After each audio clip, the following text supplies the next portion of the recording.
All of these people, with the exception perhaps of Walter Stahel, все вот здесь люди, которые перечислены мыслители, вот, может быть, за исключением Уолтера Стахеля, который are really involved in systems thinking, thinking about interconnections rather than parts. Они как раз являются теми, кого мы называем системными мыслителями, то есть которые учатся у живых систем. And this is really very important because, if you like, since the digital age, we're beginning to talk about complex adaptive systems.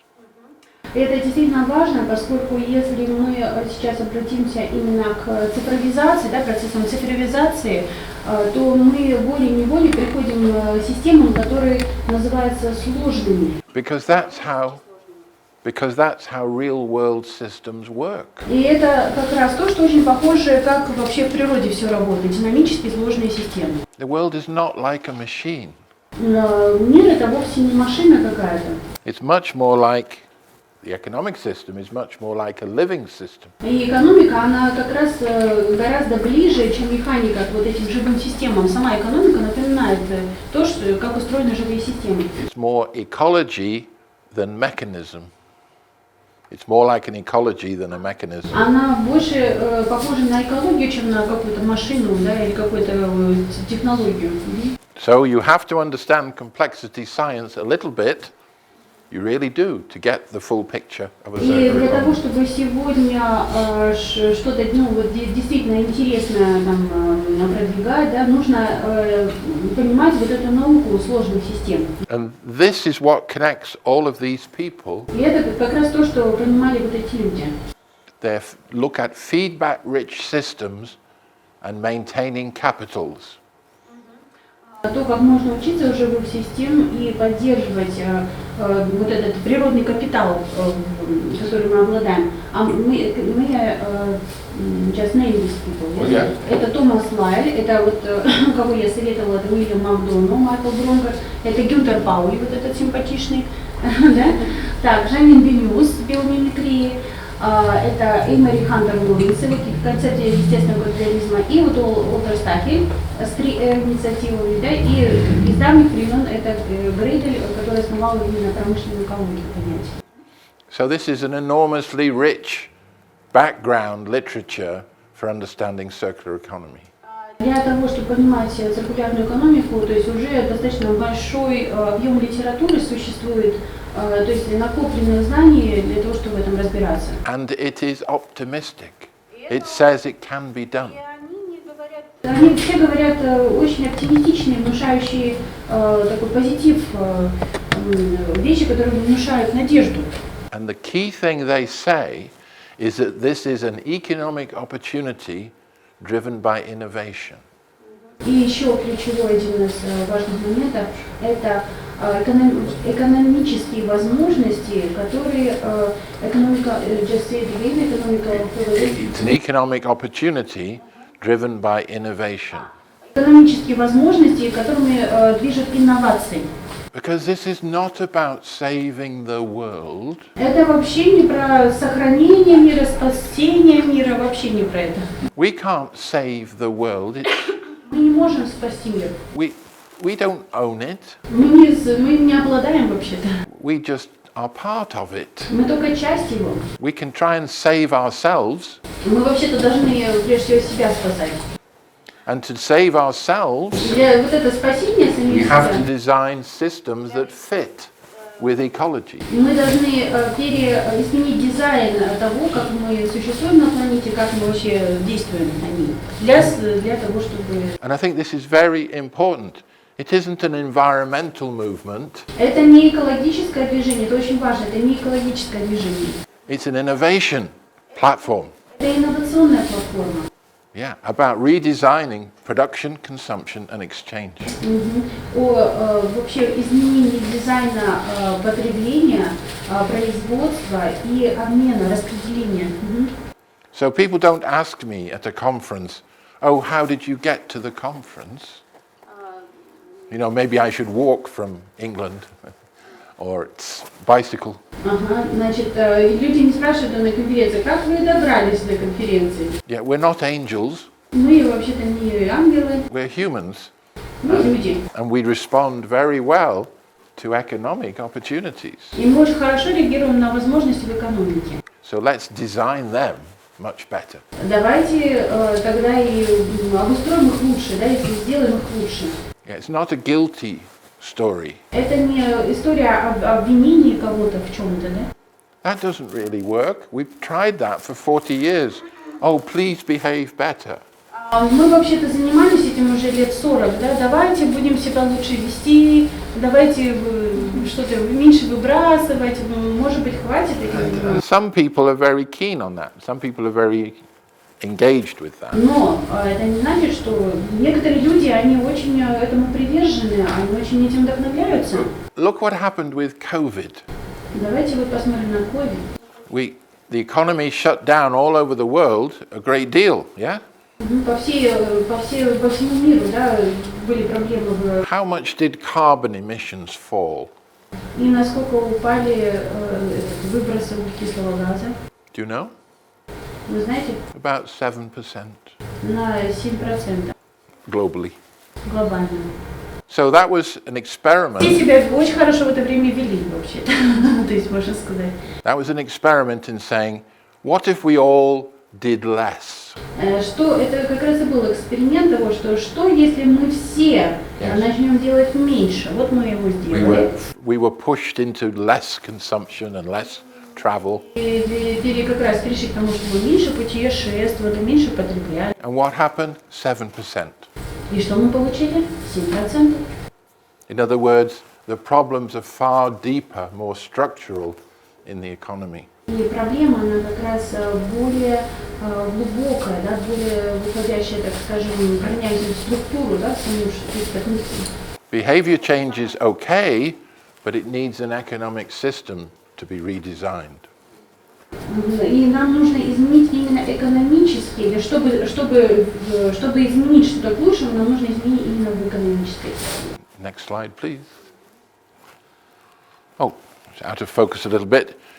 You mentioned natural capitalism from 1999. Упомянули естественный капитализм, концепция, которая берет истоки с 1999 And by the way, Hunter Lovins и Хантер Ловинс, is still wearing the cowboy hat. И она все еще носит ковбойскую шляпу. I was at a conference with her in Germany a couple of years ago. Несколько лет назад была конференция в Германии. And it was the breakfast buffet. Было, значит, завтрак организован в виде гуся. She's still wearing the cowboy hat И for она все еще breakfast. была в ковбойской шляпе. Одна из авторов, которая показывала вот эту концепцию естественного капитализма. And I admire her greatly, but some things about Americans I don't understand. Я много понимаю, но что-то в американцах я все-таки недопонимаю. But part of the value of natural capitalism, it says all of these things are needed to radical resource efficiency, a shift from goods to services, be biometric, that waste is food, and invest in natural capital. All of them are needed, not just one and two. И для того, чтобы существенно поменять экономические системы, нам нужно все 4 элемента, которые упоминаются в вот этой концепции естественного капитализма. Первое – это радикальное повышение эффективности ресурсов. Второе – это переход от экономики продуктов или товаров к экономике услуг. Третье – это подражать природе, концепция Жениуса биомимикрии, и прежде всего принцип, что отходы – это пища для нового цикла. И четвертое – это инвестирование в естественный капитал. И прошу заметить, что нужно именно все 4, а не просто повышение ресурсов. Вот у нас small comment. У нас вот сейчас была лидерская программа, и программа Switch Asia, которую вы все, наверное, слышали, Европейского Союза, которая у нас как раз упоминается, один из важных элементов – это устойчивое производство и потребление. Но не все 4, да, то есть они берут один из этих 4 элементов. Вот это то, как раз о чем говорит Кен, что нужно именно все 4, иначе это не сработает. Да, радикально, they need to repeat. Again. Me? No, me. You. Me. Again. Радикальное повышение эффективности использования ресурсов. Переход от экономики товаров, продуктов к экономике сервиса, что мы должны подражать природе, использовать принципы биомимикрии, отходы это равно пища, и инвестировать в природный капитал. Okay, thank you. This is a very useful summary of what we're trying to do in a circular economy. И это очень хорошее резюме того, что мы пытаемся делать. We're trying to encourage this sort of change. Anyway, next slide. Мы стараемся вдохновить на вот эти изменения. Right, now, this is why so many people think the circular economy is a great idea. А вот перед вами резюме того, почему многие люди думают о том, что циркулярная экономика – это классная идея. I meet lots of students and workers in circular economy, and they're enthusiastic. Я встречался с очень большим количеством студентов и тех, кто работает в секторе циркулярной экономики, все считают, что это суперская идея. But why? Но почему? One, it's part of a change of thinking to modern science, complexity science. Первое, это то, что мы можем быть частью эволюции мышления. It looks very modern. Да, это модно, да, это новое что-то модное, и это о науке сложных систем. Yes. The old industrial system was built because we thought the world was like a machine. Большинство промышленных до этого предприятий было построено на концепции, на представлении того, что мир это машина, да? But digital, the computer revolution has shown us the world is a complex feedback system. Компьютерных технологиях, цифровизация показала, что это не так и что мир гораздо сложнее. And traditional people knew this forever because they could see the way the world works. Но некоторые люди это чувствовали давно и подсознательно. So one of the excitements is digital means we can do business differently. Digital models allow us to change how we do business. И используя эти технологии, цифровизацию, мы можем полностью поменять то, как работает сильный бизнес. So there's a profitability possibilities. You can possibly make profits out of redesigning business. Это как раз то, как мы можем сделать изменения в бизнесе. Но я вчера сказала, что у нас уровень цифровизации в стране вообще-то 48% всего. Поэтому для нас это тоже большой вызов. Когда мы говорим о цифровизации, мы должны помнить, что у нас еще до интернета не все дошли. То есть 48%, но даже 50% нет людей, которые охвачены. Последний репорт этого Всемирного банка. I mentioned that it's only for us it's also a change because 84% as I mentioned yesterday. Yeah? And the circular economy is about thinking in systems, so it includes the four basic changes that we mentioned in the last slide. It's quite comprehensive. Что циркулярная экономика, она нуждается в системном мышлении для того, чтобы перейти к чему-то более стоящему, да? And last of all, it's by design. Прежде всего, это о чем эта циркулярная экономика? Она о том, как это сделано, то есть это дизайн, то есть ключ к всему является правильный дизайн. It's not by wondering what happens at the end of the pipeline. Не то, что делать, когда уже проблема появилась, он использует выражение на конце трубы, то есть когда уже отходы там, уже поздно думать о том, что делать. То есть нужно думать о том, почему они появились, откуда они исходно берутся. Они на корню. На корню, да. То есть корневые причины, они орать уже, когда все выливается, уже все случилось, там уже поздно. It looks like, it feels like a framework for thinking.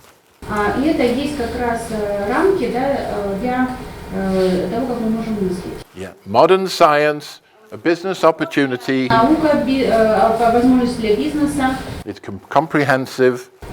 Она сложная для нас. And it's led by design. Все изменения, они вызваны дизайном, определены, да, то, как вещи сделаны, дизайном определены. However, what happens in reality? Что происходит в реальности? Это то, как мы видим, рамочные вещи, а теперь в реальности.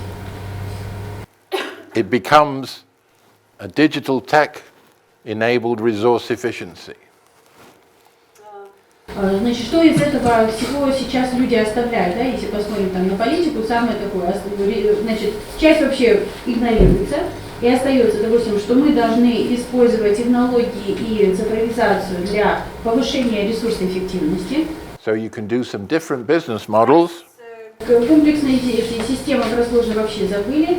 Значит, что это возможности, которые движутся опять цифровизацией, да, и ответ на какие-то проблемы с ресурсами. To reduce waste. И о том, что меньше должно быть. They forget the other things.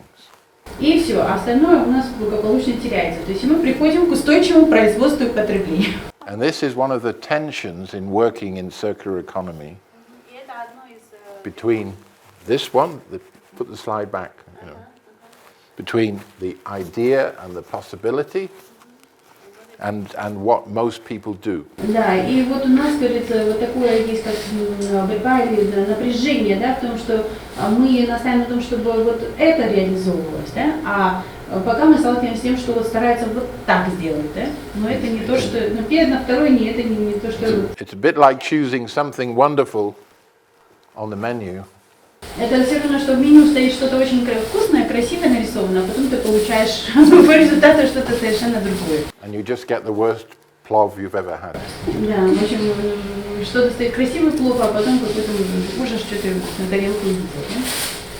Okay, here's why another list of reasons why many people find circular economy so interesting. Вот здесь есть такой список, да, причин, почему люди считают, что эта концепция привлекает, популярная, да, привлекает. All humans understand the circle. Все люди знают вот этом архетипичный образ, да, круга, замкнутых вот систем, да, круговых. It's about designing things to be more abundant. It's not about doing with less. И концепция, она не о том, что мы должны в чем-то себя урезать, в том числе ограничить, она об изобилии, которое может достигаться через дизайн. То есть у всех людей может всего быть достаточно, не надо там чего-то там, да, экономить, там что-то там сокращать, и этим она нравится людям, да? It's about restoring and regenerating Это soils, natural capital, это forests, fisheries. регенерации, это восстановление. And design is very cool. You know what I mean by cool? It's Система, которая там предлагается, он действительно классный дизайн. yeah. And in this system, you can consume. Consumption of the right things is positive in the В cycle. этой системе консюмеризм не рассматривается как что-то ужасное, наоборот, хорошо. В смысле, ради Бога, можем потреблять то, что мы хотим. But we shift to a lot more products of service, which is we have a service rather than a product. We don't use it up, we just use it. Но здесь есть очень важно, мы потребляем, но речь идет не о продуктах, а об услугах. То есть система устроена в циркулярной экономике так, что мы сосредоточены на использовании, мы получаем, допустим, да, не холодильник, а холод. Нам же нужно не само устройство, нам нужна вот эта вот услуга, да, что у нас же продукты были заморожены. А не о том, что что-то вот должно быть в конечном каком-то, что какие-то ресурсы подойдут к концу, да, что будет что-то израсходовано. Да? And the market can be used as a servant to the process. Он является как бы тоже услугой, предоставляющим услуги. The market isn't an enemy, it can be captured as a servant. Рынок, рыночная экономика, которая сегодня рассматривается как враг, да, что-то угрожающее, она просто будет предоставлять услуги обществу. It's about moving to renewables, of course. Ну, естественно, это переход к возобновляемым источникам энергии, там, где это возможно. And it's about design to fit the system. И это дизайн, который подходит под эту систему. И вот в скобочках очень важная вещь, там кооперация написано и сотрудничество. У нас сегодня, как вы знаете, в бизнесе, что нужно повышать конкурентоспособность. И это все важно. Ну, важно, чтобы была конкурентоспособность, да, соревнования на рынке, но важно именно кооперация и конкуренция, а не просто конкуренция. And it's a circular economy. Yes? An economy, that means it's about jobs and business and government and money. И поскольку циркулярная экономика это все-таки экономика, это все также по-прежнему о рабочих местах, о бизнесе, об управлении и о деньгах. So as the Americans say, what's not to like? Ну и в чем тогда разница, говорит, многие говорят американцы. Why would you object to anything here? И что соответственно, что ты предлагаешь, в чем разница?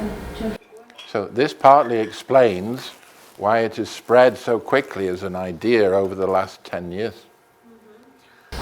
Но вот этот список, который я рассказала, это как раз причина, потому что так за последние 10 лет эта концепция так распространилась у нас. I'm just explaining why. I'm not saying it's necessarily all true. Но я сказал, что это почему, это не значит, что это, я шучу всегда, говорю, я просто показываю почему, а я не говорю, что все правда. So let me summarize with some pictures. Я хотел теперь показать примеры, и вот. I'm going to look at a sandwich, I'm going to look at a butterfly, and I'm going to look at a cake. Да, если в картинках, то я хочу сказать, что это выглядит как сэндвич, как бабочка и как пирожное. So this is a quick way of remembering some of the details. Может выглядеть так. First of all, the sandwich of circular economy has three parts. There's systems thinking to start with. Сэндвич циркулярной экономики выглядит так. Это системное мышление, которое включает в себя научный взгляд на мир, The second bit комплексные адаптивные системы и как мы учимся, как мы преподаем и как мы учимся. it is also about how we teach and learn, which you may have mentioned. In other words, we teach and learn in a more interactive way. В основном про обучение и преподавание и обучение больше касается интерактивности. So I'm looking forward to our interaction. Я очень надеюсь, что я постараюсь быть интерактивной. The other two parts are the things that people always notice. The filling of the sandwich is all of the production and consumption, cradle-to-cradle design and service systems. Теперь вот прослойка сэндвича, да, это, если первая верхушечка это системное мышление, то прослоечка это производство и потребление. Это модель от колыбели к колыбели, которую мы с вами посмотрели, да, и, значит, продукты, услуги и системы, как они работают. And lastly, it can't be done without changes to the rules of the game. И, конечно, это не может, это так называемые условия, которые позволяют это перейти, сделать этот переход, это о правилах игры, то есть это правительство, да, законодательство и компьютерные технологии, революция именно. And there's also, yes, the computer revolution sets some conditions. Next, please. So there's a sandwich. This is the famous circular economy diagram. Это то, что называется диаграммой бабочки. Это известная диаграмма циркулярной экономики. It has two main cycles. I want you to remember this. Здесь вот One. в момент это наличие двух циклов, не одного, а двух циклов. One is the biological cycle. Один это биологический круговорот биологических питательных веществ для наших систем. And everything in this cycle И все в этом is rebuilt through the biosphere. оно возвращается в биосферу, усваивается ей и опять заново предоставляется нам в виде питательных веществ для наших вот нужд. Да? Это сельское хозяйство, это наша пища, это текстиль. Да? And everything in this cycle А вот круговорот технических веществ. requires human and energetic inputs. Human energetic. You know, it takes us, humans, to restore order using materials and energy. So Значит, это тот круговорот, который о технических материалах и энергии, да, то есть это то, что касается всех наших вещей, там, строительства, да, вот материалов и энергии. and it also tells us what's most profitable. И это к тому же очень доходное дело. You will see where recycling is. First of all is maintenance, then reuse, then refurbishment, and only at the end is recycling. А если посмотреть, то рециклирование, оно является только частью этих круговоротов, да, но в основном это о том, чтобы maintenance это поддерживать, да, в надлежащем состоянии. Yeah, a circular economy is not a recycling economy. Циркулярная экономика это не экономика рециклирования, да, это о том, чтобы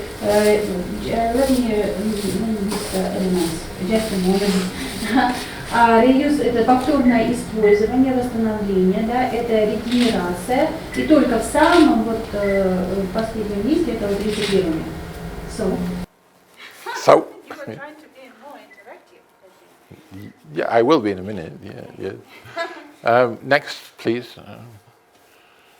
So we have two cycles, biological and technical. Итак, в циркулярной экономике очень принципиально наличие двух этих циклов, да, отдельно круговорот биологических веществ и технических. Они должны смешиваться. But Michael Braungart and Bill McDonough talk about the need for not just an efficient economy, but an effective one. Но такие мыслители, как Уильям Макдоналл и Майкл Бронгер, говорят о том, что нам еще важно сосредоточиться, что циркулярная экономика это не... в общем, у нас одно слово в русском на это – эффективность. Но в английском, in Russian we have one problem. Yeah, one word. Значит, у нас называется эффективность. А у них есть efficiency и эффективность. И вот здесь вот есть различие. Yeah. I know it's the same in Swedish. There's only one word. Не только у вас такая, много у шведов. But let's see if we can play with the idea a little bit. Да, ну давайте, говорит, сейчас вот поиграем с этим. If you're, for me, efficiency is a relationship between input and output. А для меня efficiency вот это о том, что поступает система, то, что из нее выходит. You get as least input for the most output. Least это least input. To get the most output. Значит, что мы на входе даем меньше, а получаем больше. Yeah. But in living systems, Но в живых системах they're not just efficient like these big pipes in the lungs. You know, there's not just the big pipes. Да, но в живых системах мы должны помнить, что все так устроено, что это не только о чем-то принципиальном и крупном, как эти сосуды бронхи, да, в легких. Но в свете ковид, конечно, самая картинка обнадеживающая, да? But we have also all of the smaller connections. Для живых систем нет разницы, вот крупные сосуды или в периферии, все важно. And this makes for the lungs to be resilient, to do their job.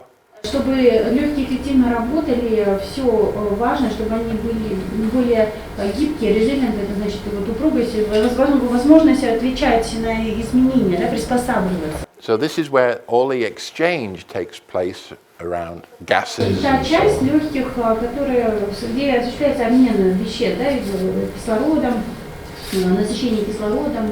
So what is the role of the main pipes? Какая роль самых крупных сосудов? It's obviously to bring together all of the activity at the edge. Крупных сосудов это в том, чтобы собирать воедино то, что делает вот эта вся мелочь, вся периферия. Вот в чем роль.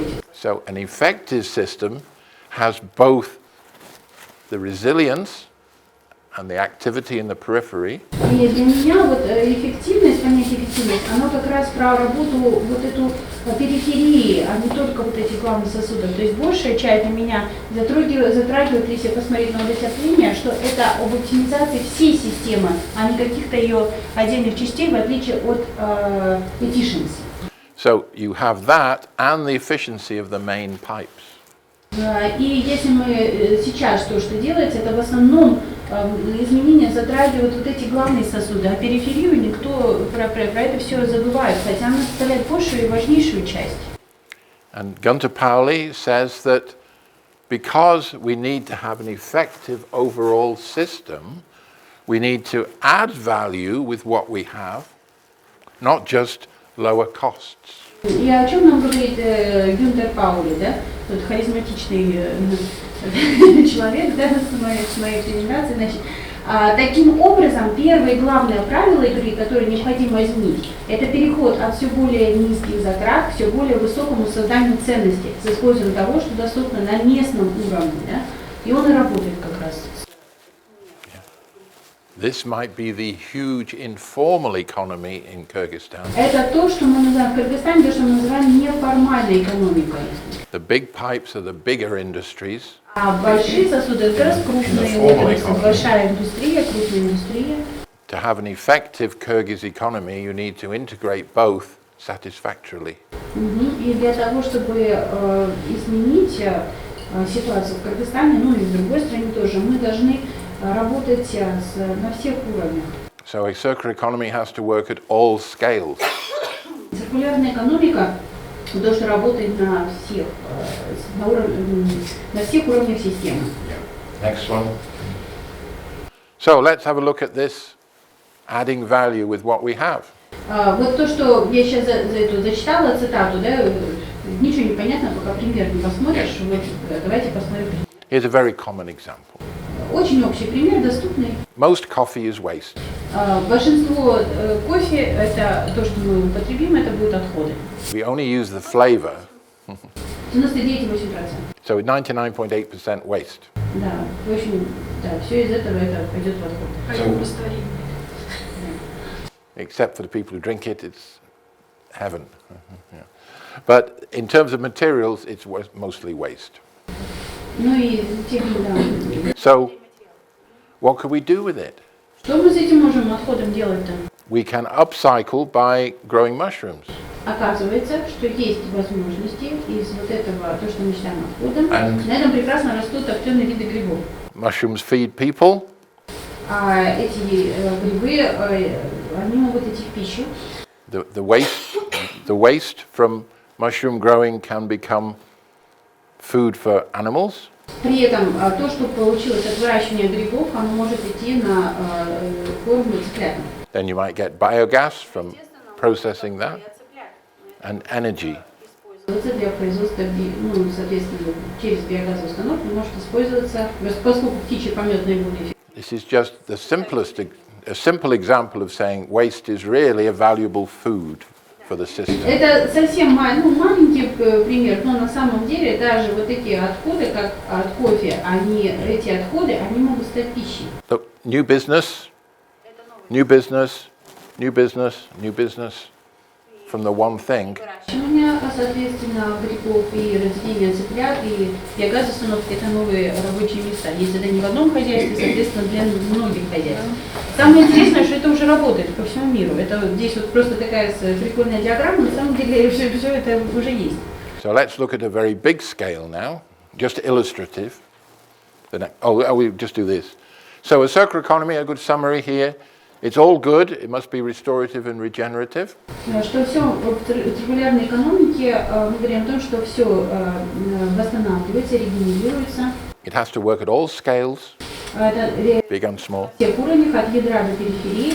And it's about information, energy, and materials. Это об информации, об энергии и материалах. Yeah. So let's look at a big scale example. Now, you don't need to know what this says. На большой диаграмме посмотрим то, что называется каскадирование. Не надо прям в каждый элемент вникать, да, но принципиально посмотрим. Except to say it's about cattle breeding. Это диаграмма о разведении скота. Raising forage, food for the cattle. Естественно, для скота нужны корма. Slaughtering the cattle. И есть забой скота, да. And dealing with the wastes. И потом по итогам, неизбежно мы как бы к чему приходим, то, что у нас есть отходы, да, это, естественно, стоки от этого всего, и это свалки, естественно, свалка то, что... And the various problems with pesticides, feeding supplements, И от выращивания там есть use of energy. пестицидами, да, там, добавки какие-то добавляют небезопасные иногда при выращивании. So, Да, удобрения, там, попутно вот такие еще проблемы возникают. but you could, next slide, Ну и что же мы можем с этим делать? Посмотрим. integrate all other enterprises.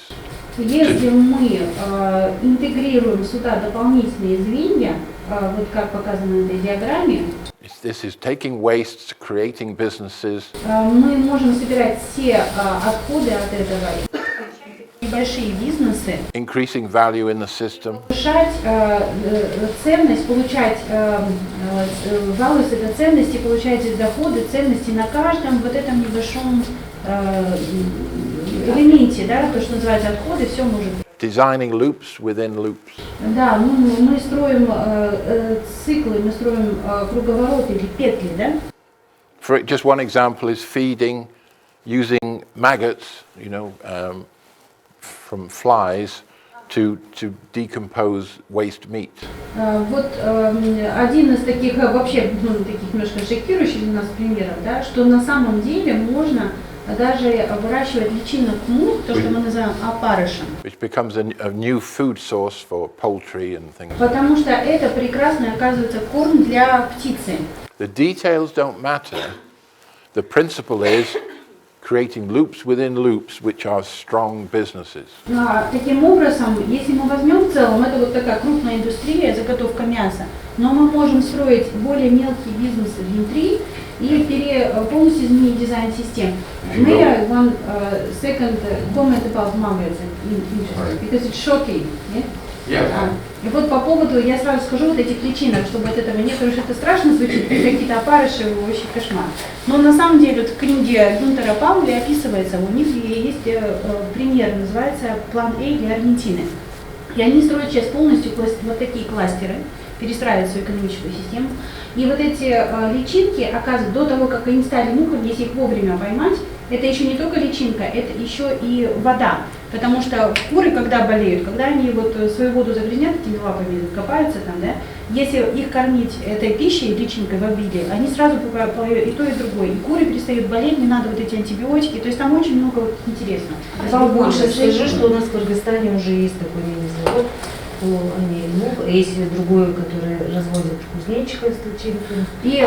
As you mentioned, that we have already got one example of enterprise of doing these markets, and also one with the, кто помнит, как этот кузнечик-то, господи, Grasshoppers, yeah. Эта же система, она более сложная, и она добавляет больше людей. Тогда какая польза для бизнесмена использовать вот эту систему? Good question. Thank you for that one. Yeah. It all depends what the aim of the economy is in that country. Это зависит от того, что является целью экономики. If you're designing systems to compete on a global scale, если вы строите систему таким образом, чтобы конкурировать, да, выиграть, да, в этой. when you need volume and as fewer people as possible, Больших объемов, да, чего-то. Volume and what? and volume and efficiency, И вот эффективности. you have no incentive to do this.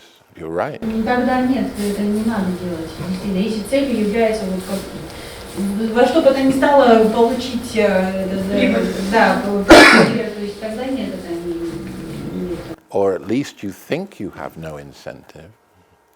At least You think you have no incentive. In other words, you believe you don't have an incentive. Но это в том случае, если вы верите, что вы как бы it's not so clear for me, sorry. Okay. So you have an industrial system which is designed to work at the global level. Промышленные системы, они привыкли работать на глобальном уровне. Yeah, where you want as fewer people as possible. Нам нужно сократить как можно меньше людей туда привлечь и получить. The most output and the lowest cost. Да, и все получить как по цене, которая как можно более низкая. But if you go back one slide, just let me go back to that one. Who is paying the costs for all this waste? Но в этой системе возникает вопрос, а кто заплатит за вот эти все последствия, за вот эти все... If the business is not paying those costs, or the real ones, Это не бизнес, кто платит за все это. Кто это? of course, there's no incentive. But if the real price, инцентив, значит, нет тут ответственный, да, получается. but what if the government said, we're not paying for all of this disposal, Говорит, нет, это не мы сделали, we're not paying to clean up the waterways, мы не будем чистить это. we're not dealing with X problems, you know, of degradation. Мало что, ну, да, допустим, то, что мы получаем, да? You caused it, you pay for it. Вы должны, те, кто это сделал, вы должны платить. And then you ask the question again, bring the other slide up. Maybe I could figure out cooperation with other businesses to take away my problem with the government. Может быть, мне лучше тогда посмотреть на свои, если мне правительство через разные механизмы заставляет это делать, может мне тогда вступить в кооперацию с более мелкими бизнесами, которые не мне этому делать, а другие это будут делать, но мне надо вступить с ними в кооперацию для того, чтобы мне не получать вот эту проблему. То есть построить кластер, да. If you're an entrepreneur, you're working with risk, or you're not really an entrepreneur. And if you don't want any risk, you're in a corrupt business. А если вы не испытываете рисков, значит что-то неправильно, вот коррумпированный бизнес. Because you're guaranteed success Потому что у вас гарантированный успех. by the system. Yeah. In other words, if you have the contract for supplying all of the schools in Kyrgyzstan, where's the risk? You know. Now, if you were supplying meat to all of the schools, Если вы поставляете мясо во все школы Кыргызстана, yeah, where is the enterprise risk? в чем, допустим, тут You have a guaranteed contract. у вас гарантированный контракт? That's not entrepreneurial. Entrepreneurial is saying there's an opportunity here. Let's go for it. Ну да, предпринимательство значит, что вот здесь есть возможности, And let's see if we can make profit out of it. и можно тут получить выгоду, да? То есть, That is an interesting question because nobody wants risk, but конечно, это интересный вопрос. Никто никогда не хочет риска. if you change the prices of those disposal, you know, on the previous one, you know, Если мы изменим цены вот здесь на вот утилизацию вот этих отходов, так что это станет проблемой для бизнеса, the business will say, oh, we can't survive unless we change. мы не можем выжить, если не вступим в эту кооперацию, если мы не решим эту проблему. Otherwise, you're saying the people should pay the costs for business. Или тогда люди должны будут платить за это бесконечно. As the government, I've got all of these problems. Я как Of waste. правительство, вот у меня все эти проблемы, у меня есть. I know that if I make the real price true, Я знаю, что the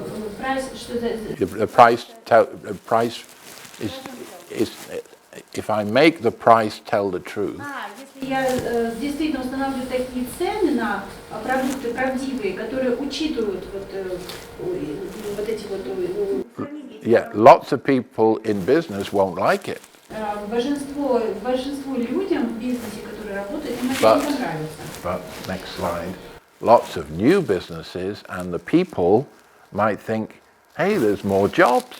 А те люди, которые вот это вот могут быть вовлечены в эту систему, наоборот, понравится, потому что, это же новые рабочие места. I get more taxes. И это значит, но при этом это и новые, если они будут там работать, это же налоги новые. The happiness of the people is increasing.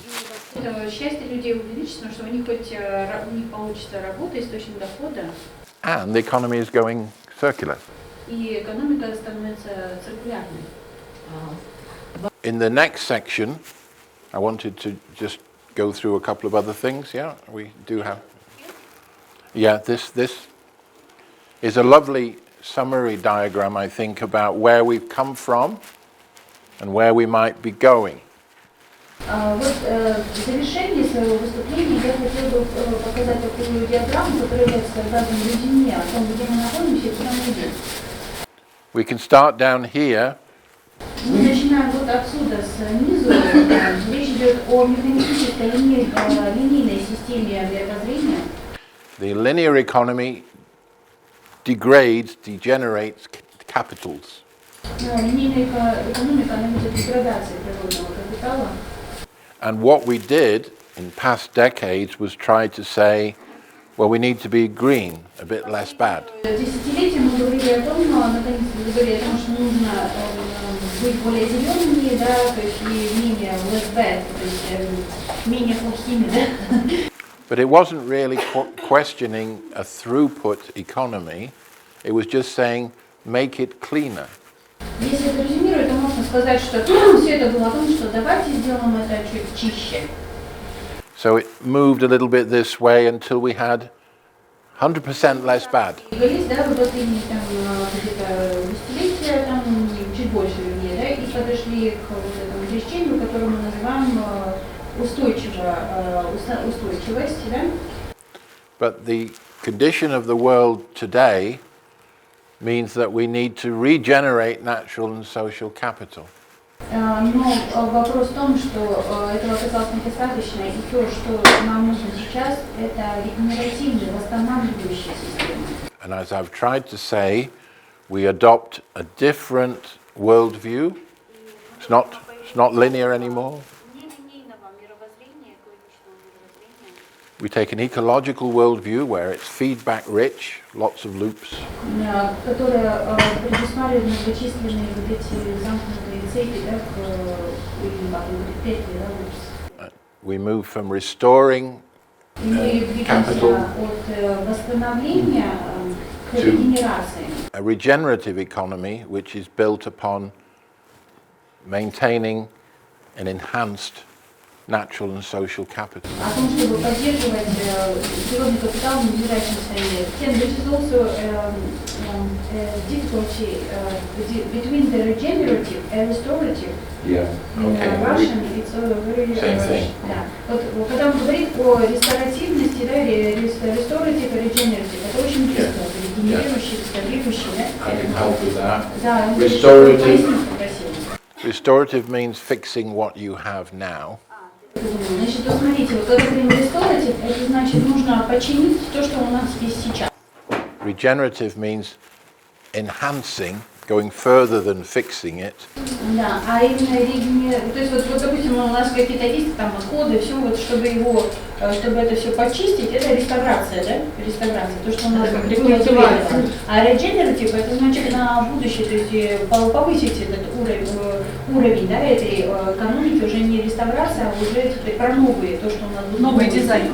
Уже заложить новый дизайн, чтобы это не стало разрушать, не приносило нам опять то, что нужно реставрировать. Okay, we're clear on that. It's difficult in English as well. People say it's the same thing.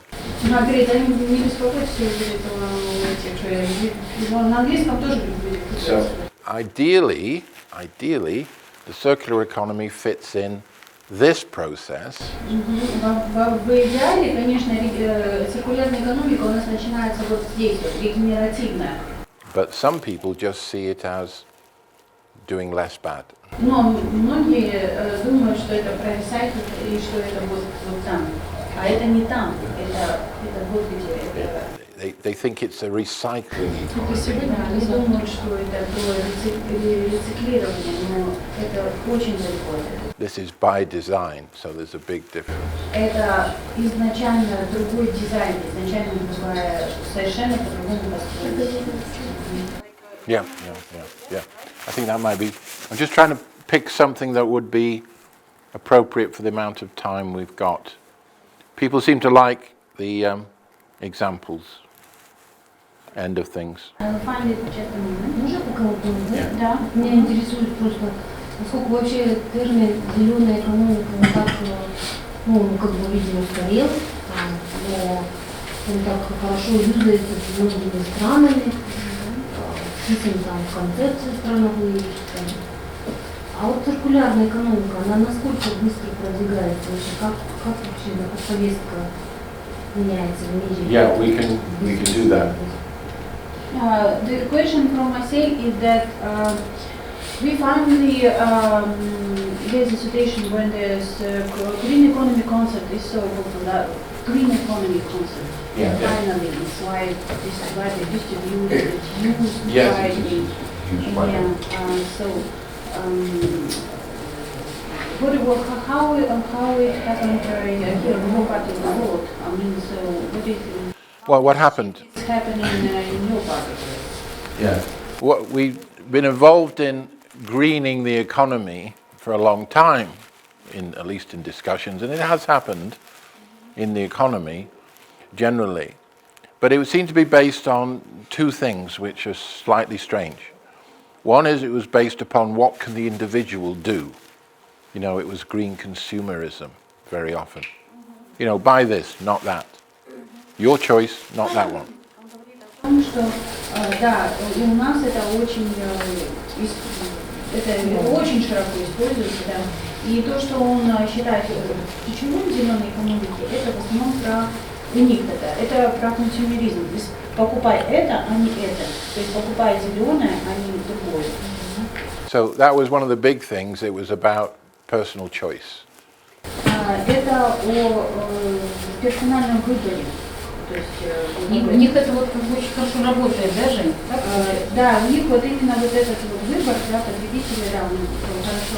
But it was more than that. Это на сознательность каждого гражданина, да, вот если он осознанно идет, покупает именно зеленое, а не такое, да? Да. But it's subtle. We don't need to get into the details of the differences.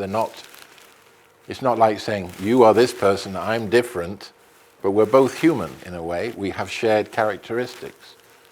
The green economy has shared characteristics with the circular one.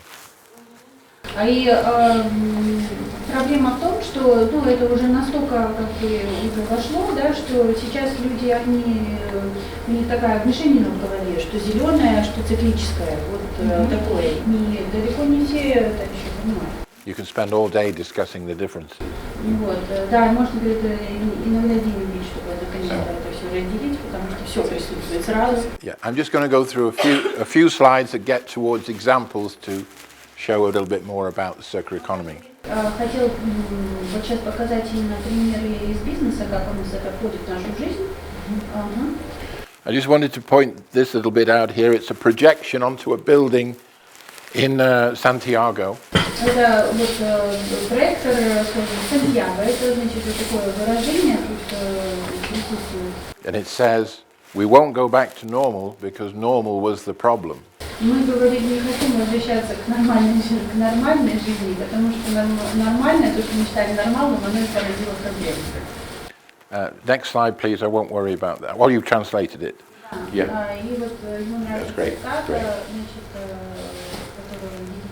После того, как вы установили набор правил, институтов, которые систематически ставят конкуренцию выше сотрудничества, прибыль выше заработной платы, количество важнее качества и сегодняшнее потребление выше безопасности завтрашнего дня, тогда уже слишком поздно знать, когда остановиться, и слишком сложно остановиться. Вы заперты в экономической системе, которая не допускает четкого различия между жадностью и потребностями и предлагает только самые грубые рычаги, когда экономика выходит из-под контроля.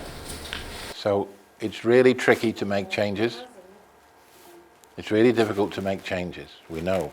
Это как про экономику, когда мы говорили, что уже поздно что-то делать, когда у тебя уже завод работает так, а не по-другому. Когда не надо модернизировать, но так работает. Да? То же самое, что когда уже экономическая система построена так, что в ней конкуренция выше сотрудничества, прибыль выше зарплаты, ценнее, да? Ценнее то, что получают люди, да, чтобы быть счастливыми. Количество важнее качества. И сегодняшнее, то, что мы потребляем сегодня, оно ценнее, чем безопасность завтрашнего дня. Если она уже так построена, то уже мало что можно с этим поделать. Либо ты меняешь принцип, либо ты будешь пожинать последствия. То есть ты будешь все равно жить в green economy, doing less bad, немножко где-то чище, гринное, но ты не изменишь ситуацию в мире, и все равно. То есть это следующая социальная формация. Да, и тогда все будет по-другому. We'll move on quickly. We've done this, linear to circular, but the key thing is these two headings. A linear takes capitals and turns it into finance. right? It takes natural and social capital and turns it into financial capital. It degenerates natural and social. The regenerative circular economy rebuilds capitals so that there is a potential for more abundance. Здесь ключевым является различие между линейной и циклической экономикой. То есть, что линейная, она берет этот капитал, расходует, пока он не закончится, а циркулярная, она его постоянно восстанавливает, восполняет. But people forget that this is driven by a money system. They want to talk about materials and products and environment. They keep ignoring the money system. This whole thing we have is driven by cheap credit. И вся вот эта система линейная, допускается, что она именно дешевыми кредитами поддерживается, и это все обусловлено именно деньгами, да? Where did the Chinese miracle come from? Откуда вот экономика Китая? Did it just happen because they're very clever? Все это потому, что они настолько мудры. They controlled their money system, created credit for what they wanted to build, and then put that credit into the system to bring forward production. Экономические английские, это, конечно, для колода меня. Shall I try another one? Okay, let us take it again slowly. Yeah, okay. So, about The Chinese created the credit they needed, the debt. Что в экономика Китая, она вся построена вот на вот этой кредитной системе, что они предоставляли кредит для всего, что им нужно было произвести, сделать. They created thousands of new banks. Они создали тысячи новых банков. They made sure that there was money available for all of the production they wanted to Они do. сделали так, чтобы было достаточно денег для любой вот этой системы, да, чтобы можно было производить произвести все, что ты хочешь. And that drove the consumption of products. Значит, соответственно, выступило драйвером вот этого потребления и производства. Because it drives economic growth. Да, потому что это белок повышению экономического роста. What do you have to do if you borrow money? Что происходит, если ты одалживаешь? You have to pay it back. Ты должен же обратно вернуть. Where do you get the money to pay it back? Economic growth. Где ты берешь деньги, чтобы вернуть долг? So this is a money cycle as much as a material cycle. Даже больше про поток денег, нежели про поток материалов. But we don't know in a circular economy what the money system would look like. Но для циркулярной экономики это не так принципиально. Because it appears to be about circulating. Потому что это не столько про циркуляцию денег, сколько про циркуляцию веществ, материалов. It's more about redistribution than growth. Это больше про перераспределение, чем про рост вот этот вот. Not entirely, but more in that direction, about redistribution. And the money system says, we don't like this.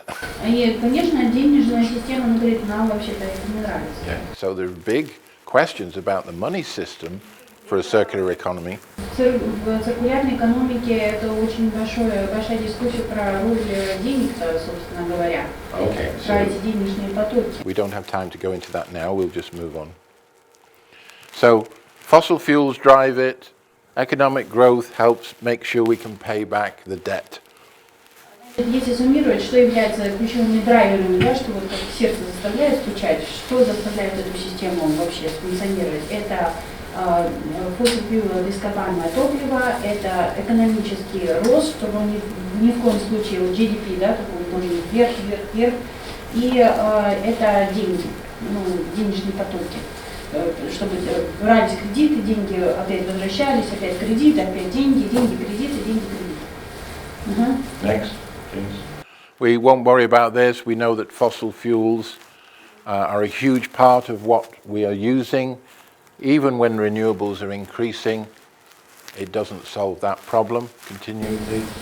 Это вот диаграмма, я здесь в презентации получите, значит, здесь переводы для всех этих топов сделала, но резюме про состояние запаса, про ископаемого топлива и про, хотя происходит небольшой рост роли возобновляемых, их часть все еще мала.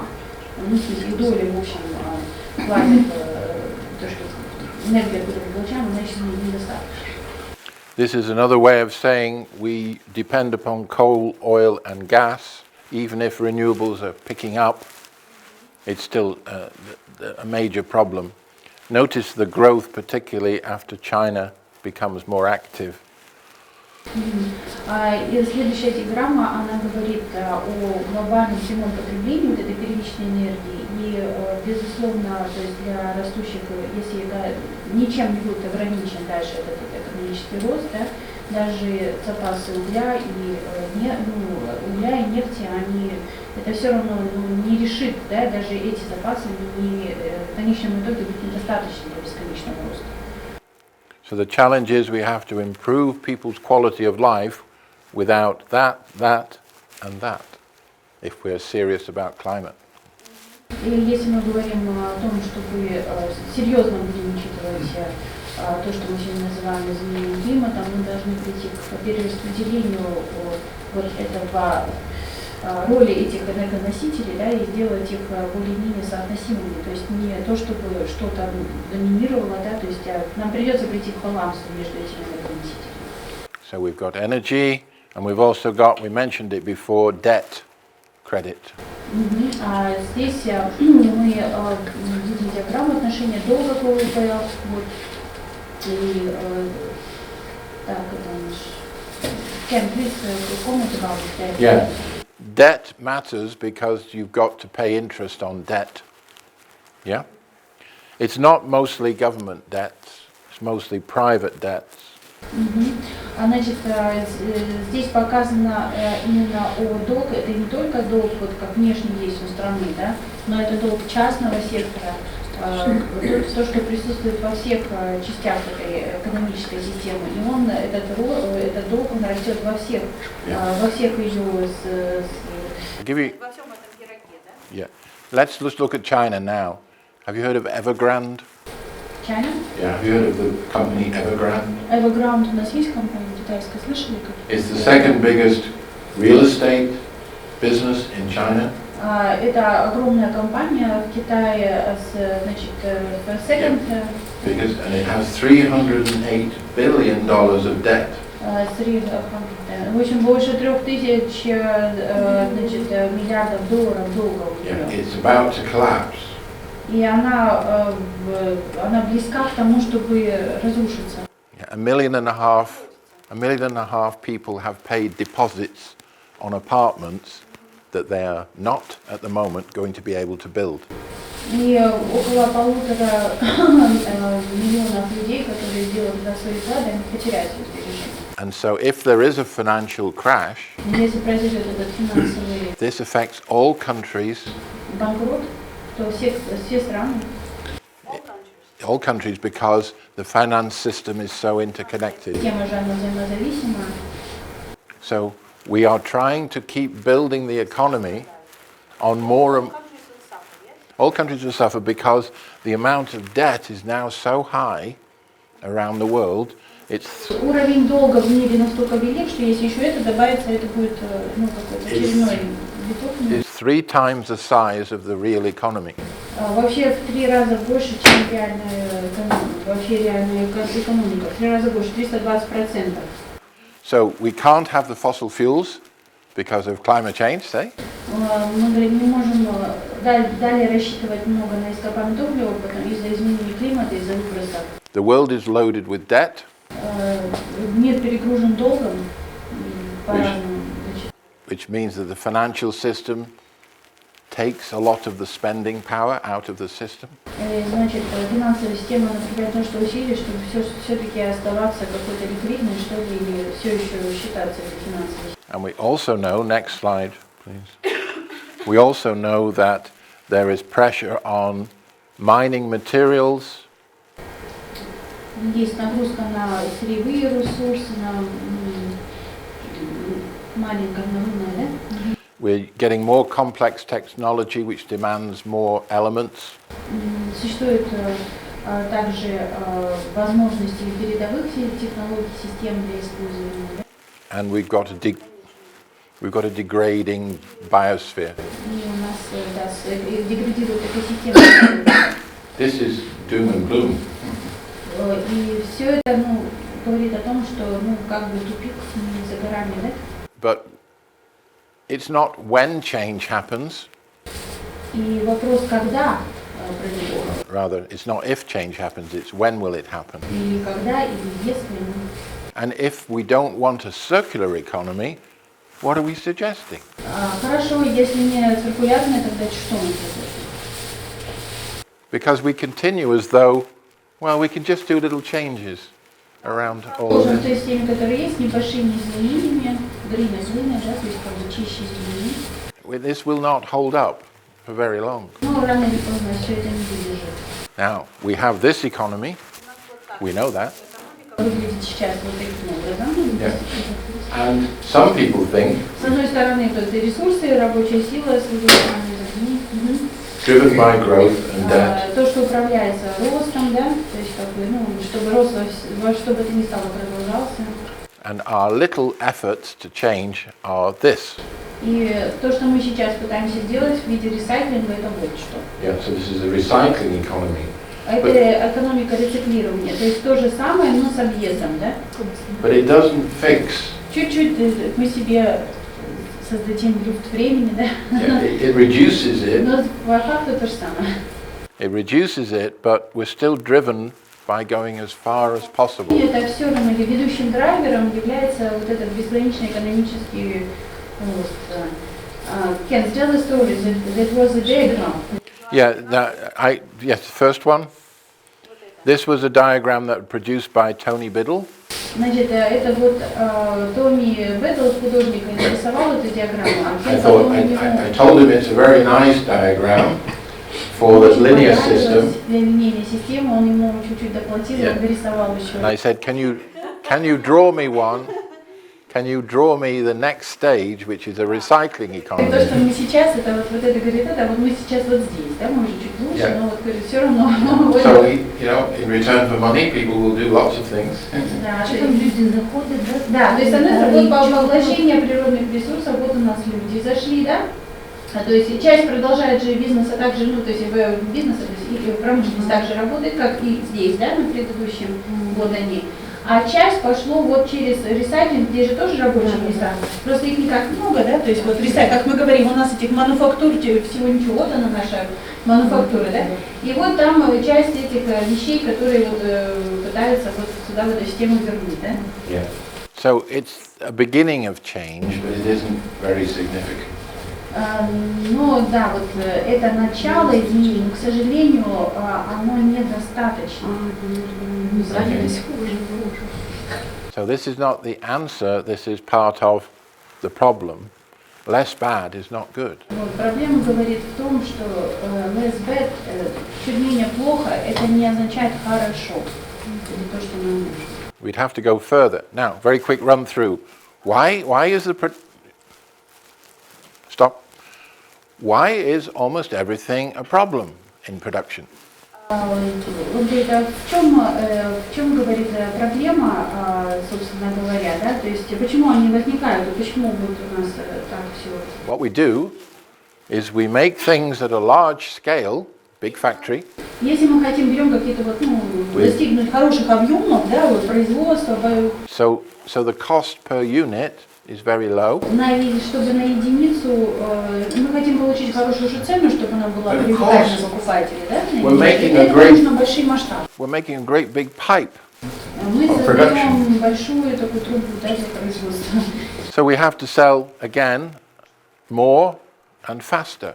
И мы должны, вот у нас продукт вышел, и мы должны с этих пор мы попадаем в такую петлю, да, мы должны производить больше и быстрее, еще больше и быстрее, еще больше, чтобы наше производство не заткнулось. So, Да, то есть. let's see if you can guess which of, if you do one, what happens as a result. Just press one slide forward. What happens as a result? What's that? A megaphone. Let's just give you a clue. Что происходит по итогам, что мегафон нарисовал? Сейчас попробуем на это ответить. Так, Put the answer in. Marketing. You have to do marketing to keep selling it. для того, чтобы это нужно, нужно кричать, когда вы покупаете маркетинг. So next one. Next one. What's the next one? What's that? Credit card. So yes, good. We have to make sure people can buy it, so we give them credit. Что мы должны, чтобы они купили это, мы должны чтобы кредит. Next. Best before. What does that mean? Да. What does that suggest? Лучше заранее, да? Лучше заранее. Building obsolescence. Yeah, built-in obsolescence. In other words, there always has to be a new version of the product. Да, каждый раз нужна новая версия этого продукта. A slight variation. This year's fashion. Yes.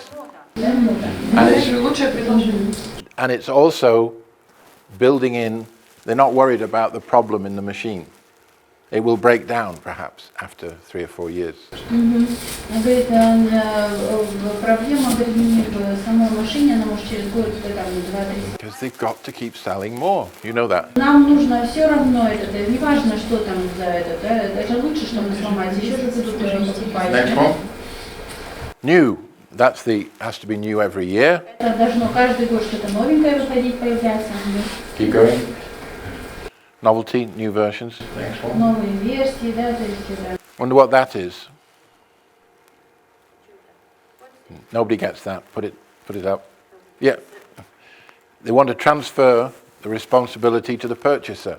It's not our fault. It's your fault. You own it. You get rid of it. Да, это перенос, значит, ответственности на того, кто покупает. То есть ты купил эту вещь. Вот, соответственно, твоя головная боль, что там с ней делать, да, если она там уже сломается или что там как. Next, they transfer responsibility onto the environment. И перенос вот этой, значит, ответственности на окружающую среду. Yeah, environmental impact. Next. Соответственно, воздействие на окружающую среду.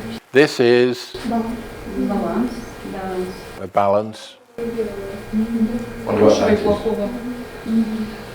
Any idea?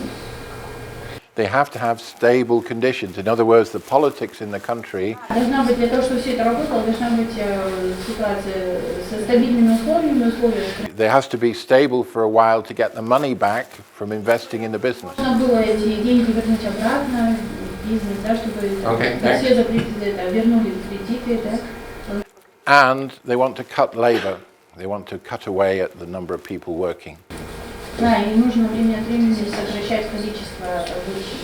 All right, so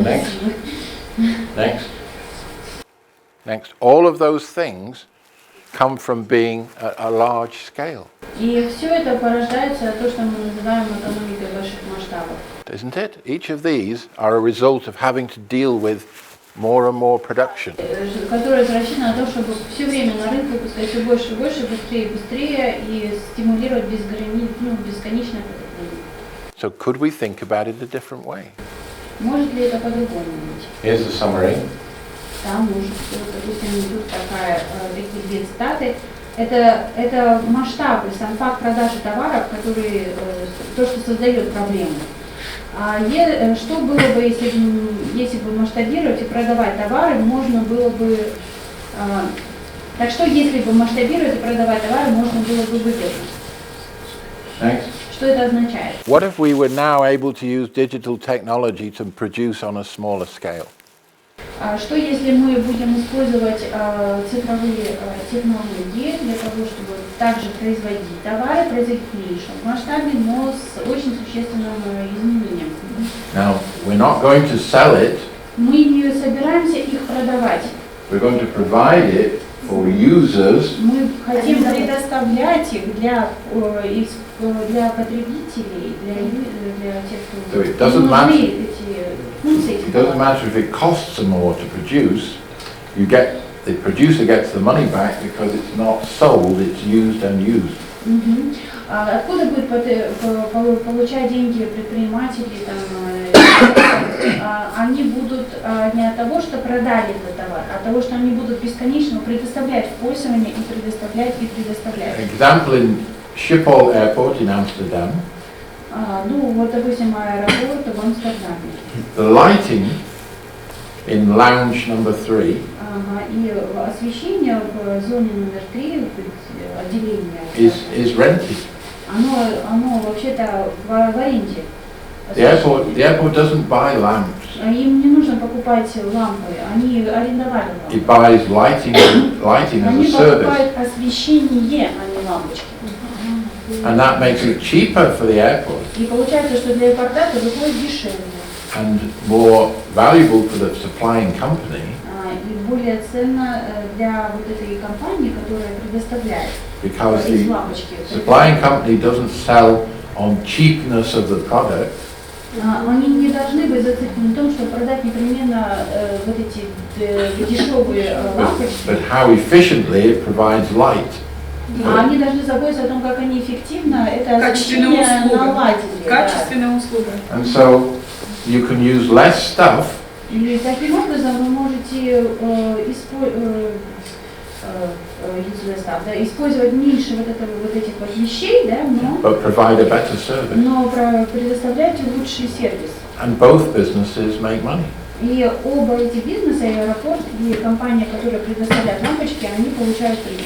And digital Цифровизация, allows them to monitor what's happening all the time. она как ее важная роль в том, чтобы она позволяет следить, как все правильно работает, что все предоставляется нужным образом. То есть цифровизация здесь важна, чтобы наладить эту работу. Yeah, if a light fails, Если лампочка какая-нибудь накроется, the computer tells the company компьютер тут же сообщает, вот произошло что-то. that maintenance is needed. И что нужно мастера вызвать. Вот так. So this is an example of selling products as services, Это пример продажи продукта как услуги. and it has all of these advantages if you list them. И вот есть связанное с этим преимущество, целый список. So you've internalized the cost and responsibility. Это Means that you, as the company supplying the product, you internalize the cost. You buy the best you can. Это значит, что ты как компания, которая выбирает продукт, услугу, да, можешь выбрать лучшее. You stay adaptable in a very fast-moving world. Ты становишься адаптивный, значит, в изменяющемся мире.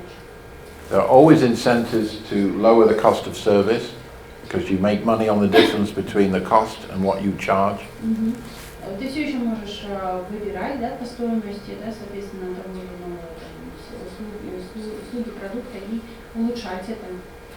The user experience matters more. In other words, the person enjoying the lighting, they are always in touch with you as to about how they like their lighting. You know, the user experience matters, it's full of feedback.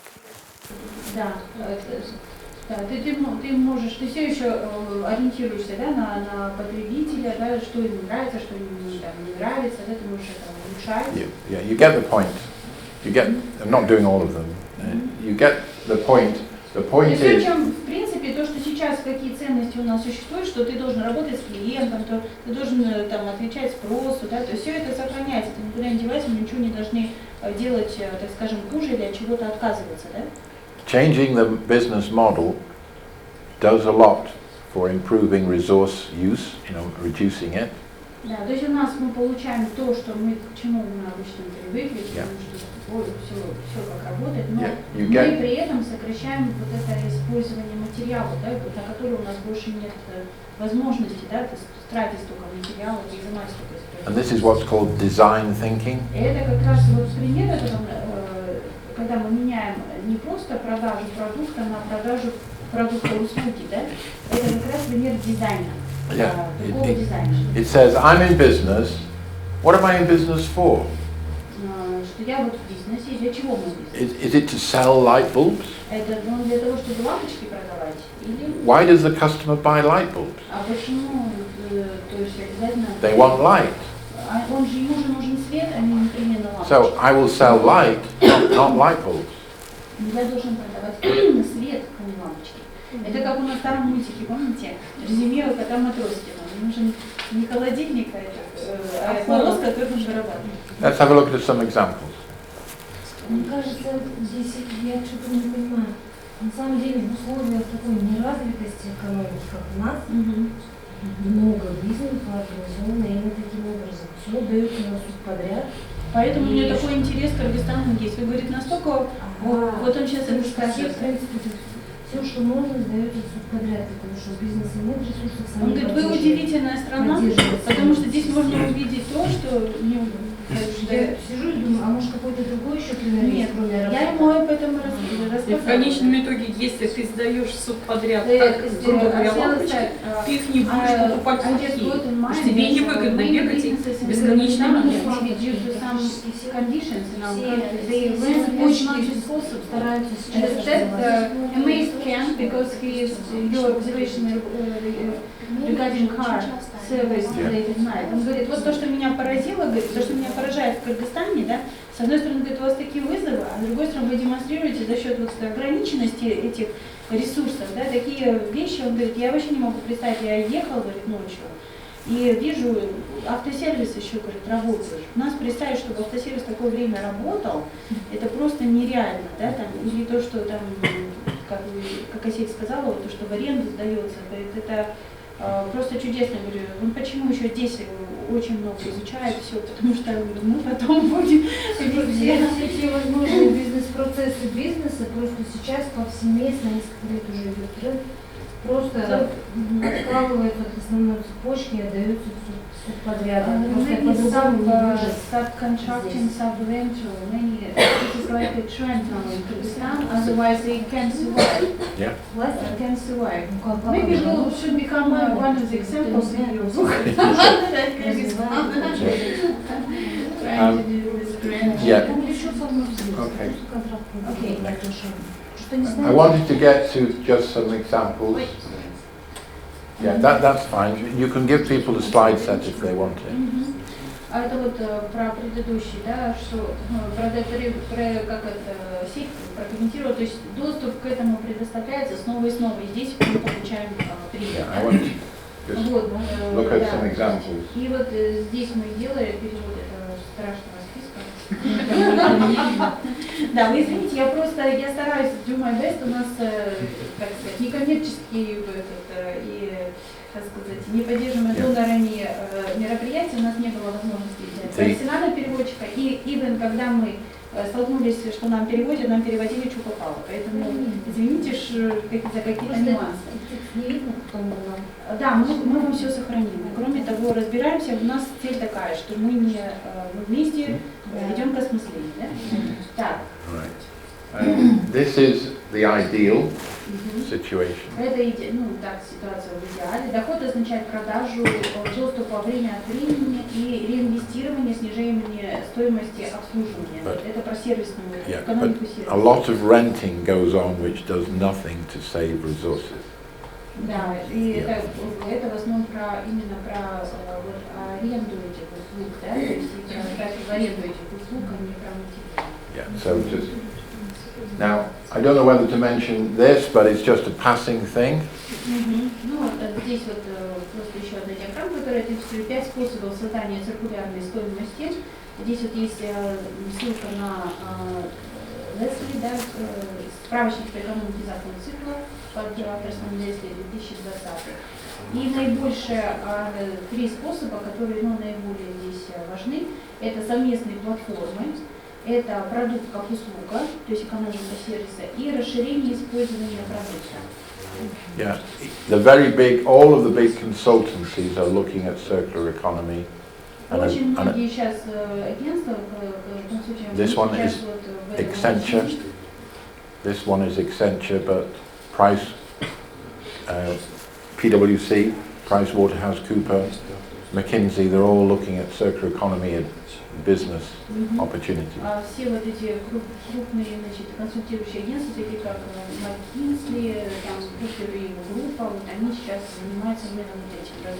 Почему я вот делала рассылку, в том числе потом я опять среди наших консалтинговых агентств, но я думаю, что это еще через этап, пока никак, но на самом деле думаю, да, дай-ка разошлю, потому что вот исследования, они как раз следующий этап, они будут экономические.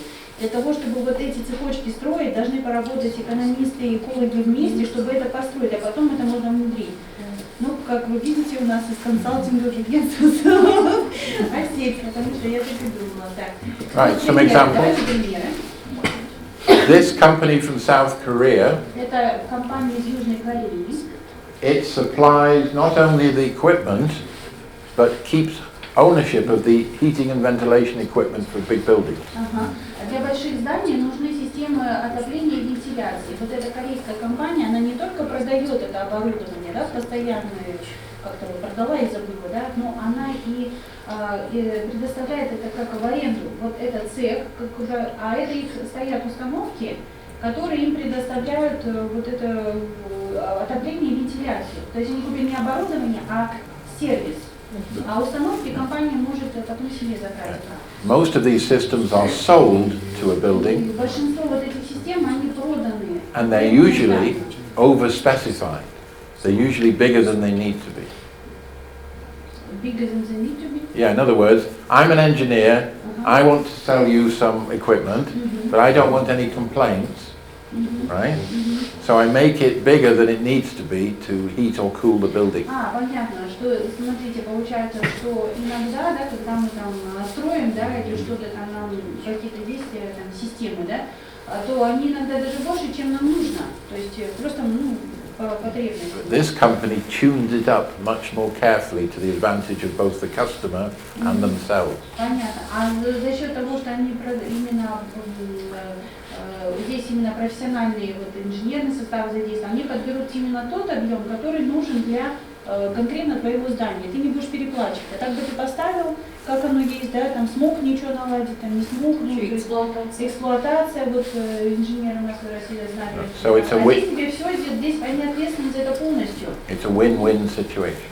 Это и выигрывает и здания, и выигрывают они, то есть потому что, в случае чего, то есть всегда можно это оборудование переместить в другое здание. И еще, я как понимаю, у них есть всегда они вот эти детали, которые рабочие остались, а что-то поломалось, они всегда могут использовать для нового. Да, if she understands, they also use some details of this equipment to fix something or to... Yes, it's a total maintenance contract. Да, это полностью включает в себя, это их забота, компании чинить, если что-то сломалось, и они, да, они заинтересованы, что... Imagine it's my building, and I've contracted these people. I just want to know what temperature it is. Мне не нужно думать, что... I don't care about anything else. Мне нужно просто вот, что... I've paid for temperature, and they manage everything else, and I just pay a fee every month, and I get the heating I want. It's a bit like traditional heating systems in this part of the world, only very high tech. These are some common examples. A standardized transport system for boxes for food. It's used all over Sweden, the same boxes for food. That saves a lot of materials because you don't waste the packaging.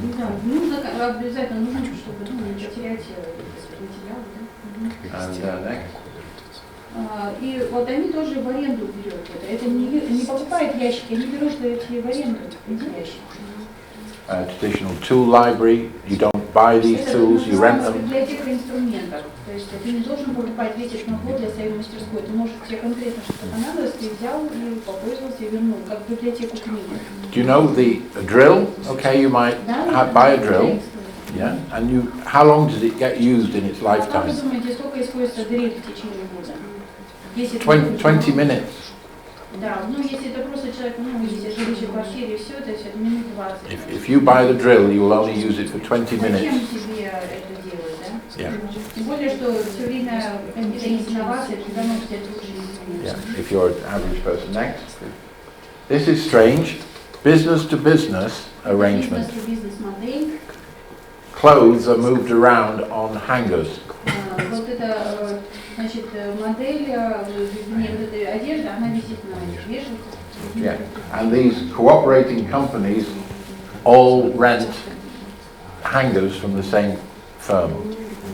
Они даже вешалки арендуют. So it has no problems about returning them. It has no stocking problems. It's just a service provided. Сколько нужно, каких нужно, может быть, разных размеров, они специализируются на вешалках. So that's quite specialist. Это вообще кошмар. Even more specialist is renting high quality headphones. Они высококвалифицированные наушники дают. In Holland. That's very specialist. But they're designed for being repaired. What is interesting is even a piece of it. Yeah, well, what it is it's designed for repair and disassembly. Ну, это говорит так сделано, что оно может всегда быть починено. То есть нет такого, чтобы наушники накрылись, обязательно есть какая-то часть, то оно может быть восстановлено легко. As a customer, you always have the very best in top condition. Ты можешь выбрать самое лучшее там. But that's for specialist people. This is a Chinese business, Y Closet. You can choose 20 or 30 items, and then when you're not using them, you just send them back and choose something else. A month. На месяц ты можешь арендовать одежду из своего любимого какого-нибудь тренда, там, допустим, вот какую-то комбинацию выбрать, какие-то платья, такие все на месяц арендовал, потом надоело, сменил другую. Я отдала правду. У нас так вечерние платья свадебные. We are wedding dresses. That's example. We are really circular. It's taking that wedding dress idea, which is very specialist and has always been done, but translating it into everyday clothing. А это они, да, я говорю, тоже у нас такое есть, но вот здесь вот интересно, что это даже на повседневную одежду перенесли, Car clubs are popular. Rental. Большую популярность набирают вот эти клубы машин, да, автобусы. Yeah, when I was in Exeter, I remember a few. В университете Экстера вот они как раз таки использовали. My smartphone told me where all the available cars were. По смартфону он смотрел все доступные машины, какие есть. And I take my smart card and could rent anyone immediately that was available. Используя специальную карту, он мог тут же арендовать любую машину из того, что ему нравилось. И в среднем это приводит, что одна такая машина, она приводит к сокращению на дороге от 10 до 15 частных автомобилей. Нет нужды, потому что тоже не постоянно автомобиль. That's becoming more popular. И это становится очень популярно. Next, we'll just finish опять these. функция вождения. Some problems. И вот возникаешь, но есть и минусы этой модели, вот допустим то, что произошло. What happened to bike sharing in China? В Китае был очень бум такой компании по аренде велосипедов, все, значит, делали это, то есть велосипеды военные. Lots of firms produced thousands and millions of bikes. Они начали, значит, очень много велосипедов производить. Most of the businesses went bust. Вот, но как бы ушли в небытие многие из этих компаний. Почему? And millions of bicycles were reduced to scrap. Множество оказалось этих отходов, да, велосипедов. That didn't save any resources at all. Конечно, это почему? Потому что it's important to say why. But the thing is, because they were dockless bikes. In other words, they didn't belong in a fixed position. They were just left wherever the person wanted to leave them. Потому что они надлежащим образом не организовали, вот, чтобы кто-то возвращал эти велосипеды на вот исходные эти стоянки. То есть вот этот менеджмент был построен недостаточным образом, и вот это все привело к крашу, да, то есть вот недостаточно вот поэтому. And too many businesses were allowed to start doing this. So there's too much supply. И остались после тех, кто спрашивает. Вот, допустим, для другой компании казалось So успешно. good ideas can fail because the system is not designed to support it. Множество хороших идей проваливается, если не построить систему, не развивающую. Small-scale bike schemes have been around for decades. They're fine. Для конкретно для местного сообщества это работает очень хорошо. Вот успешные компании, которые это делают. They work fine because it's understood how the system works. Они знают хорошенько особенности своего сообщества, где что поставить, как что, то есть хорошо все изучили и организовали. These all failed. А это тоже все проваливалось. There was Пытались сделать рент всего, даже rent an umbrella, даже зонтики, rent a basketball, rent a phone charger. бумбоксы, да? They were all Если не работает для тех вещей, которые стоят мало. Все это мало возвращается, и это все не работает. Это работает для каких-то вот вещей покрупнее, а для этого нет. It shows that many people were trying to explore the idea of the sharing economy, Да, уже многие стараются это все but it's a subtle business as whether it succeeds. использовать, уже автоматически все это перенести, но не работает, поскольку недостаточно. With the umbrellas, most people just stole them. Ну, да, как мы говорим, да, что, наверное, хорошо, что не попробовали другим неповадным пути, там уже у них могут получиться, что не стоит это делать, да, что-то, что стоит, а что не стоит. So it's an interesting concept, but it's not for people who are naive to set up businesses like that. Okay, I mean, that's where I wanted to get to, saying that it's quite a radical change to do circular То, что economy. я сегодня хотела сейчас с вами поделиться, мы, конечно, говорили в целом о концепции, существует множество дискуссий, которые And there's a lot of business activity in this area. множество бизнес-деятельности в этой сфере, что сейчас проходит апробацию, гонку на выживание, на все, я этим очень охвачен. And with the pressure on resources, И под давлением ограниченных ресурсов, pressure on climate, и давлением изменения климата, it's only a question of when a circular economy develops fully. только вопрос, что вопрос только не если, а когда циркулярная экономика пойдет. Because we can't continue with a linear one. Мы просто не в состоянии продолжать двигаться линейным способом. And that's why I think it's interesting to be involved now. И вот почему мне интересно находиться в этом. Yeah, so I'd like to thank Evgenia for supporting my input. Спасибо, что я передавала все, как могла. And we, Благодарю.